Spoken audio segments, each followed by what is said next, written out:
Bismillahirrahmanirrahim. Assalamualaikum warahmatullahi wabarakatuh. Sampurasun. Wilujeng tepang deui sareng sim kuring Iris Dasdaryanti dina pangajaran bahasa Sunda.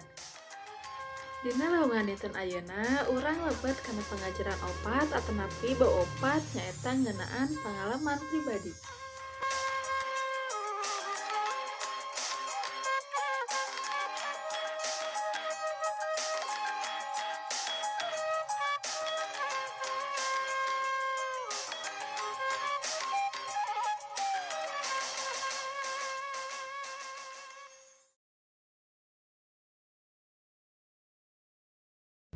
Pangalaman teh nyaeta sagala rupa atawa sagala hal anu karasa, katempo atawa kaalaman ku hiji jalma. Pangalaman teh aya dua, nyaeta aya pangalaman sapopoe jeung aya oge pangalaman luar biasa. Ari bedana antara pangalaman sapopoe jeung pangalaman luar biasa teh nyaeta ari pangalaman sapopoe mah pangalamanna teh sering kaalaman atawa sering dilakukan ku unggal jalma dina unggal poena gitunya. Ari pangalaman luar biasa mah kaalamanna teh teu sering gitu, bisa jadi ngan sakali seumur hirup. Sakabeh pangalaman nu kaalaman ku hiji jalma pasti miboga rasa anu beda-beda. Aya pangalaman anu pikarasepeun, pikabungaheun, pikasieun, pikaseriheun, pikasediheun jeung sajabana. Contoh pengalaman pikarasepeun misalnya orang liburan atau piknik jeung keluarga jeung babaturan. Lamun pengalaman nu pikabungaheun contohna misal orang pernah ranking hiji atau orang pernah menang hadiah.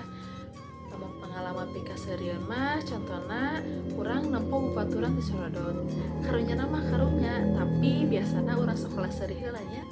Terus pengalaman pikasieunun, contohna urang sorangan di imah ku sasaha. Terus hujan dodar gelap, kan urang jadi sieun nya. Lamun pengalaman pikasediheun mah contohna urang ngeungit HP atawa urang ditinggalkeun ku jalma anu dipikanya ku urang. Tah, pengalaman urang bakal beda jeung pengalaman jalma sejenna. Bisa jadi kejadian mah sarua, tapi karasa ku urang jeung karasa ku batur teh beda. Contohna we misal aya pengalaman anu pikaseureun. Eta pengalaman anu pikaseureun teh cantang tuh pikaseureun oge cek batur. Bisa jadi nu pengalaman nu pikaseureun cek urang, cek batur mah eta teh pengalaman anu pikasediheun. Jadi pengalaman hiji jalma teh beda-beda nya. Lantaran dina ngalakonan kehidupan sapoe, hal anu dilakukan ku unggal jalma teh beda-beda. Cekap sakitu heula kanggo pedaran lowongan dinten ayeuna, urang tepang deui dina lowongan salajengna nya. Teu kenging hilap hidap kerjakeun tugasna. Hatur nuhun. Wassalamualaikum warahmatullahi wabarakatuh.